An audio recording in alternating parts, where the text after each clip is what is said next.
ஒரு ஒரு ஒரு ஒரு மருந்துக்கு 5 குணாதிசயம் இருக்குது. நமக்கு 1 2 தான் தேவைப்படும். நமக்கு தேவையில்லாத விஷயங்கள் அது வந்து சைடு எஃபெக்ட்னு நம்ம சொல்கிறோம்.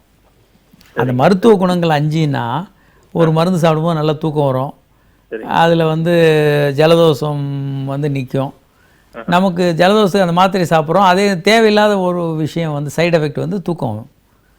ஆனால் தூக்கம் இல்லாதவங்களுக்கு அந்த மருந்து கொடுத்தா அது சைடு எஃபெக்டில் தான் எஃபெக்ட்டு, தூக்கமும் வரும், ஜலதோஷமும் கண்ட்ரோல் ஆகும். அந்த மாதிரி சைடு எஃபெக்ட்னு ஒன்றும் தனி எஃபெக்ட் இல்லை. நாம் ஒரு விளைவுக்கு கொடுக்குறோம், அது இன்னொரு அடிஷ்னல் விளைவையும் சேர்ந்து உண்டு பண்ணலாம். அதனால் அதை பற்றி பெரிய விஷயமாக நீங்கள் எடுத்துக்க வேண்டியதில்லை.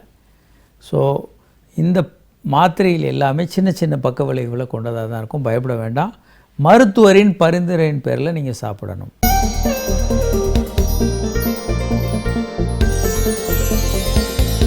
ரகசிய கேள்விகள் இடைவேளைக்கு பின் தொடரும்.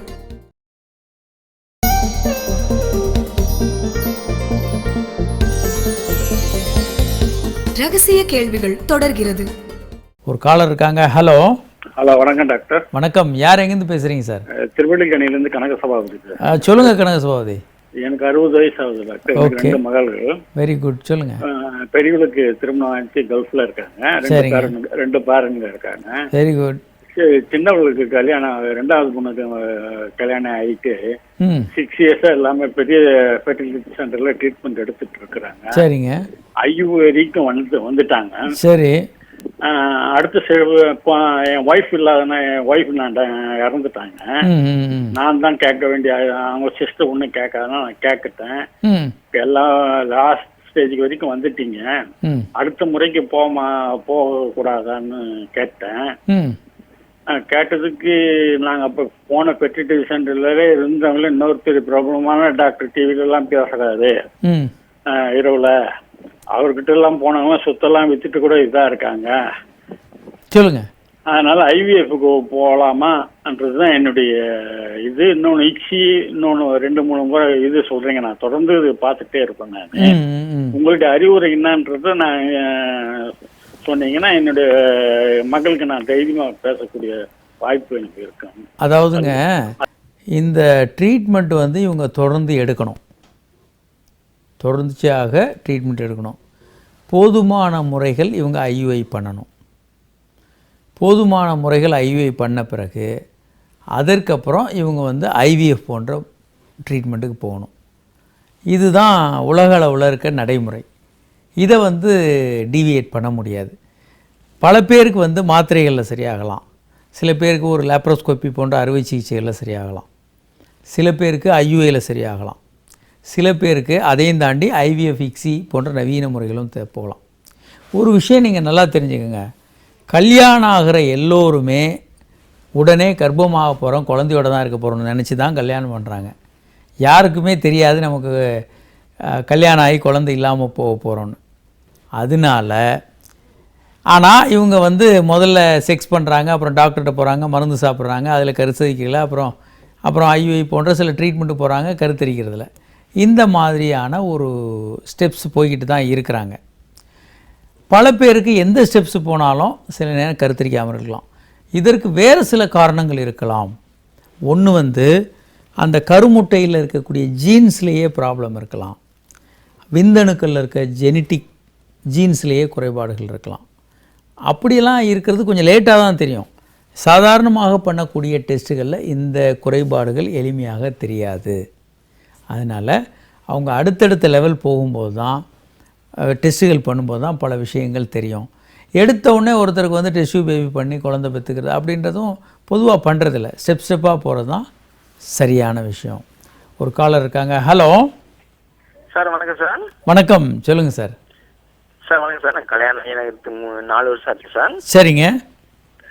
கல்யாணம் ஒரே பொண்ணு குழந்தை சார். குழந்தைக்கு 2 வயசு ஆகுது. சரிங்க. எனக்கு செக்ஸில் ஆர்வம் அதிகம் சார். சரிங்க. ஆனால் வர மனைவி மேலே இருக்கிற ஆர்வம் குறைஞ்சிக்கிட்டே வருது. எனக்கு சார் காரணம்? பல நேரங்களில் இப்படி நடக்கலாங்க. அதாவது நாம் திருமணமான புதிதில் வந்து பல ஃபேக்டர் வந்து உதவி. உங்ககிட்ட எந்த மனைவியை பற்றிய பெரிய ஒரு கருத்து இருக்காது, நீங்கள் வந்து காதல் தான் இருக்கும், காதல் அதிகமாகிக்கிட்டு இருக்கும். அப்புறம் செக்ஸ்லையும் ஆர்வம் இருக்கும், புதிது என்ற உணர்வும் இருக்கும்.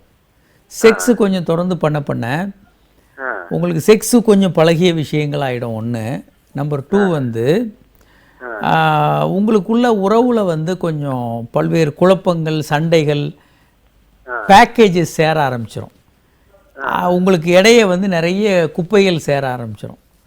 நாம் வந்து இந்த கோபங்கள், மனைவி மேலே இருக்க கோபம், கணவர் மேலே இருக்க கோபம், அதிருப்தி, இந்த விஷயங்களெல்லாம் கிளியர் பண்ணுறதில்ல.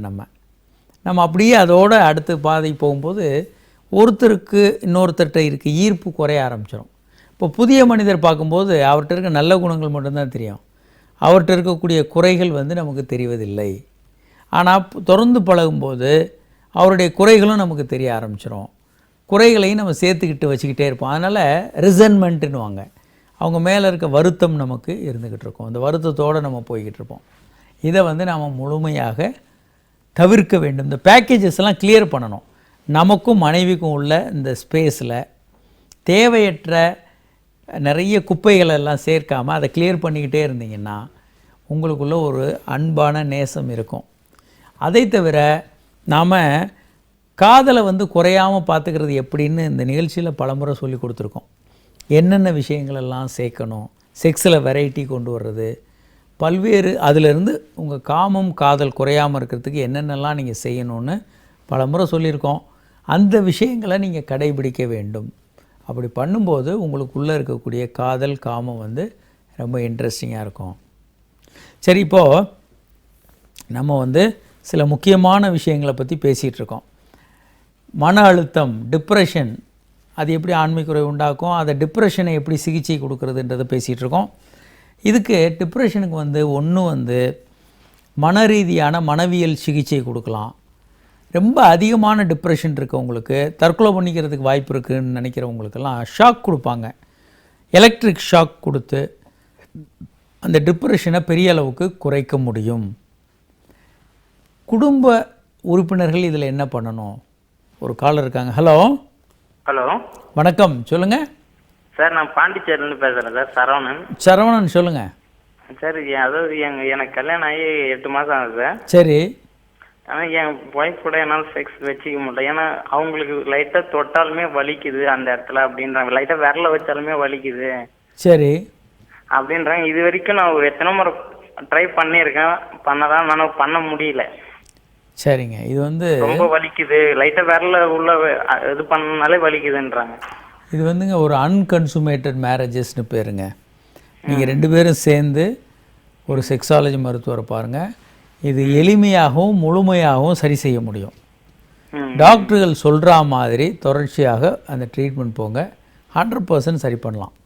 நிறைய தம்பதிகள் இவங்களே முயற்சி பண்ணிவிட்டு ஒரு கட்டத்தில் ஃபெயிலியர் ஆகி இவங்க டைவர்ஸ் ஆகிறது, பிரிகிறது, சண்டை போட்டுக்கிறது, இந்த மாதிரி ஆகிடுவாங்க. உங்களால் இது வந்து ஒரு மெடிக்கல் கண்டிஷன். இதுக்கு ட்ரீட்மெண்ட்டுன்றது ரொம்ப ரொம்ப அவசியமான ஒரு விஷயம். தானாக சரியாகிறதுன்றதுக்கான வாய்ப்பு மிக மிக குறைவு. ஸோ நம்ம இன்னும் நிறைய விஷயங்களை தொடர்ந்து பேச போகிறோம். தொடர்ந்து நிகழ்ச்சியை பாருங்கள். இன்றைக்கு இந்த நிகழ்ச்சியில் பங்கு கொள்ள இயலாத வாசகர்கள் உங்கள் கேள்வியில் எங்களுக்கு எஸ்எம்எஸ் மூலமாக அனுப்பலாம். 9841266666 என்ற எண்ணுக்கோ 94494444 என்ற எண்ணுக்கோ உங்கள் கேள்வியில் எங்களுக்கு எஸ்எம்எஸ் மூலமாக அனுப்பலாம். அல்லது hi@drkamaraj.net என்ற மின்னஞ்சல் முகவரிக்கு உங்கள் கேள்வியில் எங்களுக்கு மின்னஞ்சல்களை அனுப்பலாம். மீண்டும் நாளை சந்திப்போம். வணக்கம்.